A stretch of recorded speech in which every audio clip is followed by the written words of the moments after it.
Welcome to Sacrificial Success. We've been playing a lot of Star Citizen lately. We have finally had a stroke of luck. We sold off our Ace Pilot helmets and were overpaid by hundreds of millions of credits, or AUEC. We thought we had hit the lottery, and in a way, we did. However, after a few days of going to every shop and taking up the terminal for an ungodly amount of time to buy every ship that was offered, we eventually got bored of claiming and storing ships, testing them out on really mundane tasks that now meant nothing because the payment no longer held any value to us. We were on this treadmill and had lost motivation to play the game. So, we ended up leaving for a little over a month. Then we had an idea. What if there was a wipe? For those of us that have played the game a lot, that sounds funny because it's brought up daily in the global chat and game. But seriously, if CIG isn't going to do a wipe, why not do it ourselves? We wipe ourselves every day in real life, so why not finally do it for once in the game? So we are. This is going to be the start of our new Zero to Hero series. Here are the rules we're starting with. Keep in mind, some of this may change as we go if things get too easy or impossible to progress. Number 1. No trading with players whatsoever. Number 2. No infinite respawns. We have to use the Carrack's medbed. Number 3. We have to use a taxi to go back to the Carrack. Number 4. Start with nothing but an undersuit, a pistol, and 20,000 AUEC. Number 5. No hangar use, except for a taxi and blown up ships. All goods have to be stored in the Carrack.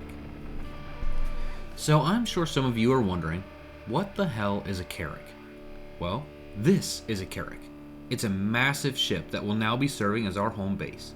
It offers an enormous amount of storage space, 456 SCU, or standard cargo units. A single SCU is about 1.25 cubic meters, and for us Americans that have no idea what a meter is, about the size of your refrigerator. It holds a Tier 2 medical bed, which means we can respawn here, but there is a limit to being 8,000 kilometers away. It also uses a finite material called Medgel that we'll have to purchase to replenish the amount of respawns we have.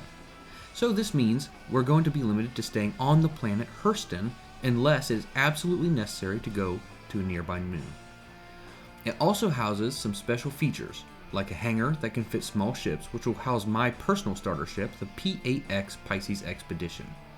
The P-8X is nothing special, and its most noticeable features are 4 size 1 guns, which may tickle a target to death, and its 4 SCU of cargo space.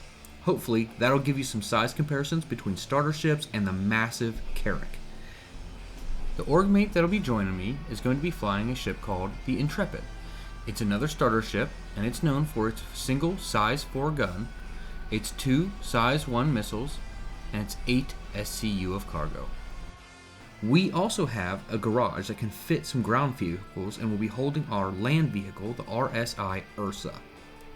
The Ursa is in a bit of a rough state, and it seems to lack a suspension system, so every rock and tree will try and flip or bounce you, or even roll you over.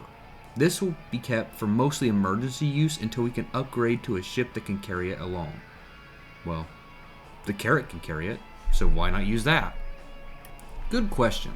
Well, you see, we kind of crash landed it. We're stuck here in the town of Zephyr on the planet Hurston. The power plants are mostly shot, only have enough power to provide us some shields, power for the doors and lights, and some power to the guns. So until we figure out a way to either buy new parts for it or repair the ones that are in there, we're a sitting duck.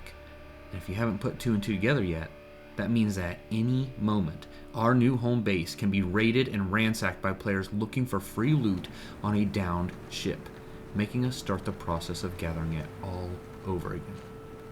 Let's try playing this game how the devs intended. See you guys out there.